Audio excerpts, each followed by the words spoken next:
faire une permanence, on est un peu sceptique sur le rôle potentiel que peut avoir l'avocat au sein d'une garde à vue et au sein des auditions.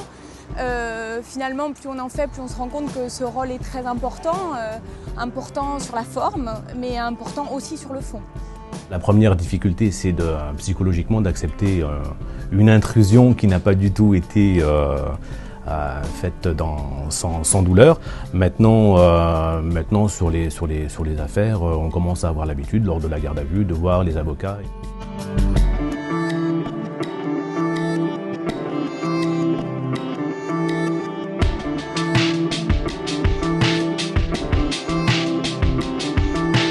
La présence de l'avocat était obligatoire dès le départ, ce qui change évidemment la donne, que le mis en cause peut, le garder à vue, peut garder le silence totalement, ne pas répondre aux questions des enquêteurs. Il a fallu attendre que la situation soit du coup contrainte par les décisions qui venaient d'ailleurs pour que la réforme se mette en œuvre. Et du coup, elle s'est mise en œuvre dans la précipitation et donc de la plus mauvaise des façons possibles.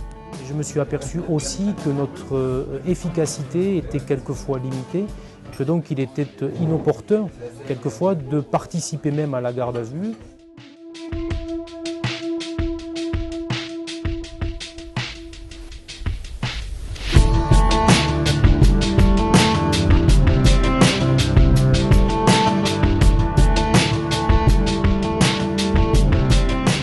L'examen se passe dans les locaux de police parce que comme ça le médecin se rend mieux compte des conditions réelles de garde à vue.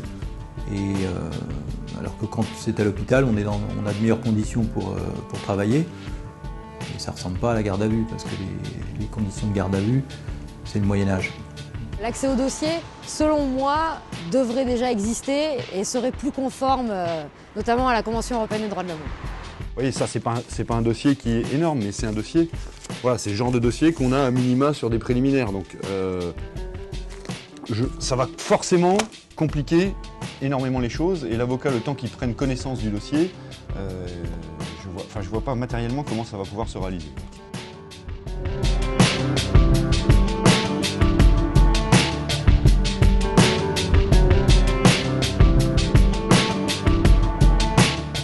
Non, j'en garde une super expérience et au-delà de que ça m'ait servi, juste une anecdote de jeunesse que je trouve pas forcément drôle, mais que je trouve pas inintéressante et qui m'a servi, on va dire, à moi.